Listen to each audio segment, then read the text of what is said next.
전쟁 전의 38선이 아니라 정전 시의 군사 접촉선으로 합의되었다. 그러나 포로 교환의 문제는 쉽게 합의되지 않았다. 유엔군은 공산권 포로의 자유의사 귀환을 원칙으로 했다. 이에 대해 공산 측이 반발하여 한동안 휴전회담이 결렬되었다. 하지만 미국, 소련, 중공 모두 휴전을 원했다.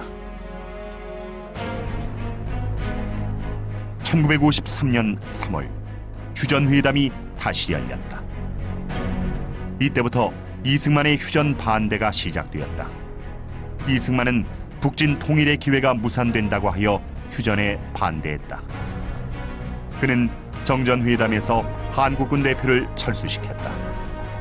정전 시에는 국군의 작전권을 회수해서 단독으로 국군을 북진시키겠다고 위협했다.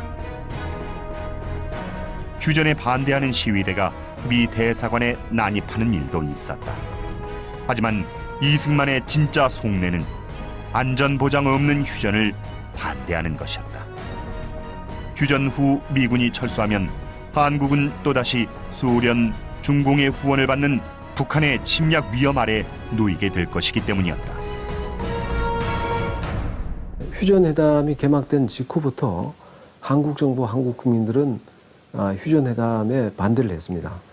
그것은 단순한 그냥 휴전회담에 반대한 것이 아니고 북한군의 재침을 막을 수 있는 그런 안전보장 조치가 없는 한 휴전회담은 있을 수가 없다라고 하는 그런 이유입니다. 거기에 더해서 결국 휴전회담을 결정하면서 한국 정부와 제대로 상의하지 않고 유엔군의 일방적인 공산군 측과의 합의에 따라서 시작한 것이기 때문에 휴전회담 자체에 대해서 상당히 반감을 가지고 있었습니다. 미국은 골치 아픈 이승만을 제거하고 새로운 정부를 수립하는 계획까지 검토했다. 하지만 이승만의 반발을 무마하기 위해 한국의 안보를 보장하는 쪽으로 방향을 틀었다. 그러나 더 확실한 약속을 원한 이승만은 1953년 6월 18일 초강수를 구사했다. 2만 7천여 명의 반공 포로를 전격 석방한 것이다.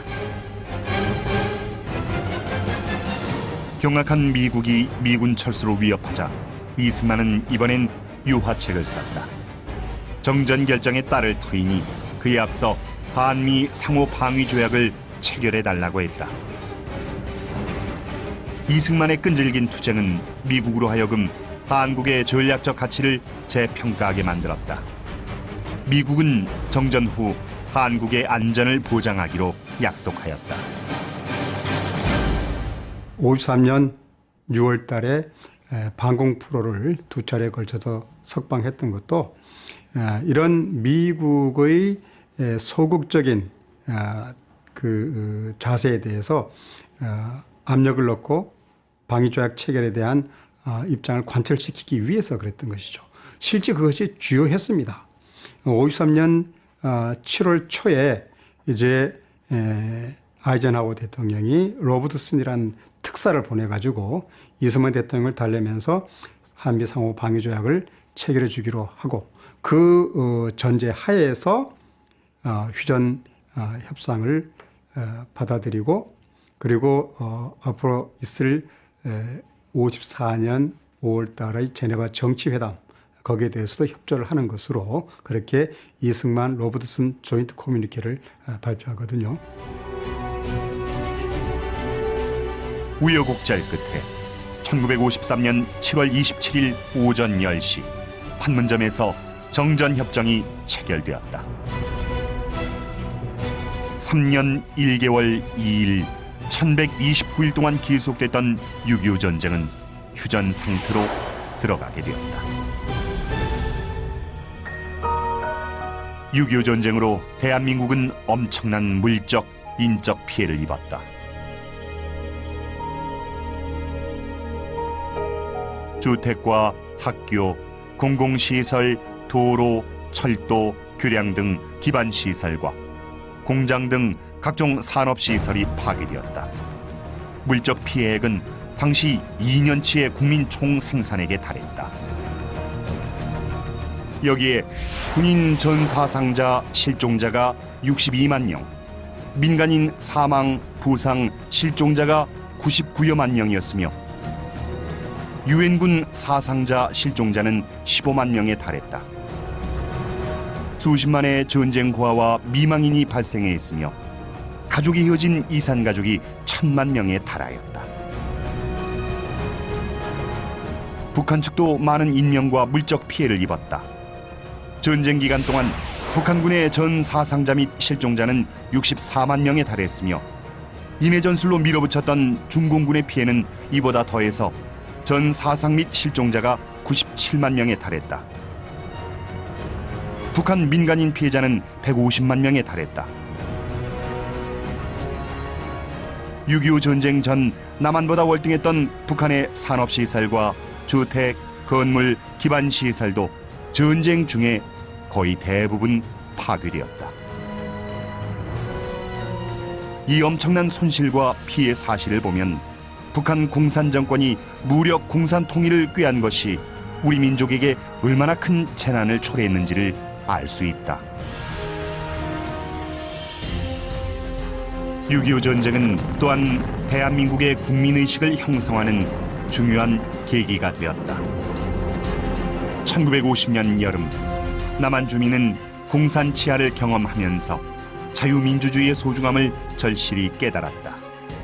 남한 주민은 대한민국 국민으로서의 귀속의식과 애국심을 갖게 되었다. 북한 공산 집단은 약 20만 명의 남한 젊은이들을 인민군으로 납치하여 사지로 몰아넣었고 농촌에서는 이미 완료된 농지 개혁을 다시 했으나 농민에게는 아무런 실익이 없는 일이었다.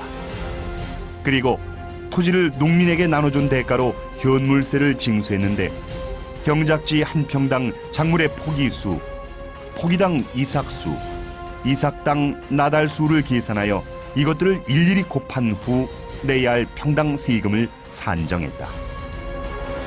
뿐만 아니라 매일 집회를 열어 국민들을 동원하고 소위 반동분자를 뽑아 직결 인민재판으로 학살하였다. 이처럼 북한의 점령 통치는 매우 가혹한 것이어서 짧은 기간이나마 민주주의 체제를 경험했던 남한 주민들의 증오와 원성을 낳았고 주민들로부터 외면당했다. 한편 6.25 전쟁 휴전 후 한미 상호 방위 조약이 체결되어 한국의 안보 태세가 굳건해졌다. 한미 상호 방위 조약은 1953년 10월 1일 미국 워싱턴에서 체결됐고 1954년 11월 17일에 정식 발효되었다. 1953년 한미 상호 방위 조약이 체결됨으로써 대한민국은 비로소 외부적으로 안보를 튼튼히 할 수 있는 그런 기반을 가질 수 있게 되었습니다. 한미 상호 방위 조약으로 미군 2개 사단이 주둔하게 되었다. 특히 이 미군은 최전방 휴전선에 배치되어 북한의 남침 공격 시 자동적으로 전투에 돌입하게 되었다. 아울러 국군도 대폭 증강되었다. 전쟁 전 한국군은 10만 명 정도였으나 전쟁 후에는 70만 명으로까지 늘었다.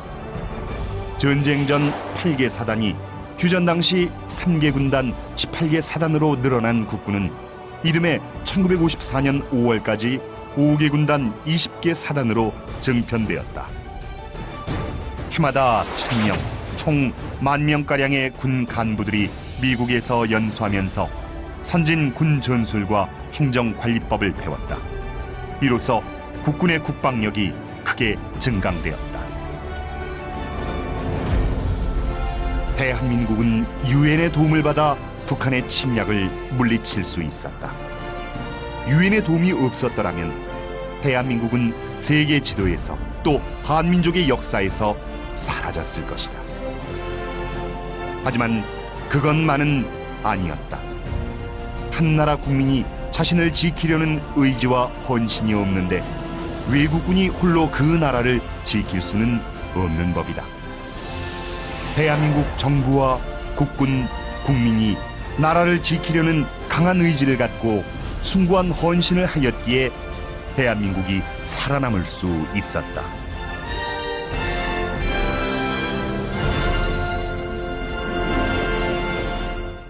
정부와 국군, 국민이 나라를 지키려는 강한 의지를 갖고 숭고한 헌신을 하였기에 대한민국이 살아남을 수 있었다.